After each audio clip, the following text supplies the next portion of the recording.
Ça fait 3 ans qu'on parle des problèmes de TVA à taux réduit. On a décidé, et c'est un accord d'ailleurs que j'ai proposé avec la chancelière Mme Merkel, qu'on arrête d'en parler et qu'on prenne une décision au mois de mars prochain au cours de l'ECOFIN. Je trouve que c'est un accord raisonnable, il faut maintenant décider. Mais surtout, Monsieur le Président Cohn-Bendit, vous êtes un vrai Européen lorsque vous parlez de l'Europe. Mais quand vous parlez comme vous m'avez parlé, vous n'êtes pas européen, parce que l'outrance n'est pas européenne, parce que l'outrance, c'est le contraire de l'Europe. Restez celui qu'on aime et qu'on connaît. Ce qui me permet de dire à M. Schulz, vous voyez, j'ai pu un peu changer l'Europe, pas Daniel Cohn-Bendit. Je dois dire que le gouvernement italien, M. Berlusconi, nous ont facilité la tâche au dernier Conseil européen. Je le dis parce que c'est la vérité, je le dis non pas pour prendre position pour tel ou tel, je le dis parce que pour construire du consensus en Europe, il faut que chacun soit assuré d'être considéré non pas en fonction des luttes nationales, mais de l'intérêt européen. Il faut que les choses soient claires. Il y a un pays qui a refusé Lisbonne. On entend ce refus, on essaie de le comprendre et d'y apporter des réponses. Vous dites attention, c'est quasiment dictatorial. Mais ne serait-ce pas dictatorial qu'un seul pays puisse imposer aux 26 autres une situation, une politique qu'il ne voudrait pas? Moi, j'ai approuvé l'attitude courageuse et raisonnable du président Pöttering avec le président Klaus. Chacun veut être respecté, mais pour être respecté, encore faut-il qu'il respecte les autres. Et on est parfois un peu étonné de certaines déclarations du président d'un grand pays de l'Union européenne. Il veut être respecté, je le comprends parfaitement.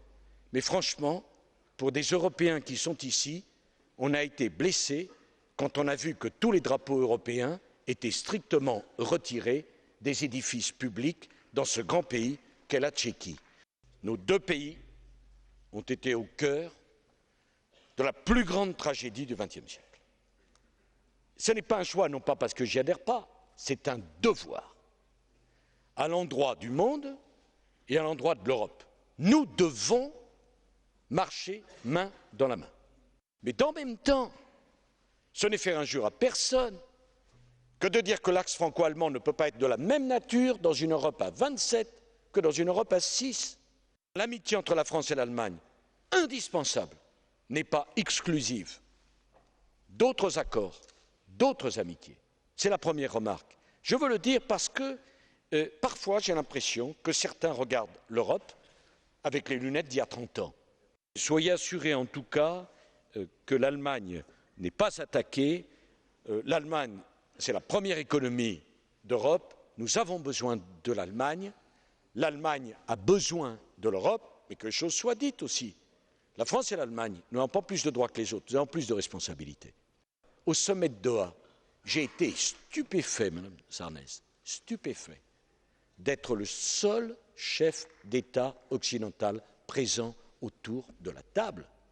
Sur l'ensemble des chefs d'État et de gouvernement du G20, nous étions deux, le président d'Afrique du Sud et le président du Conseil européen, M. Barroso également. Les autres n'étaient pas là. Imaginez ce que vous auriez pu me dire si je n'avais pas fait le déplacement. Si pour régler le problème irlandais, on rouvre un débat sur la ratification dans d'autres pays, notamment la Grande-Bretagne, on se met dans une situation impossible. Je respecte le président polonais, mais permettez-moi de m'étonner que quelqu'un ait pu signer à Bruxelles un traité et refuser de signer à Varsovie le même traité. J'ai tout fait pour que la Pologne trouve les voies d'un compromis. Au Conseil européen de juillet 2007, sous présidence allemande, on n'est pas loin de passer d'un drame, où un certain nombre d'États membres disaient on va continuer sans la Pologne. Et ça a été au dernier moment que le compromis a pu être trouvé sur le traité de Lisbonne. C'est la vérité de le dire. Personne n'a voulu laisser tomber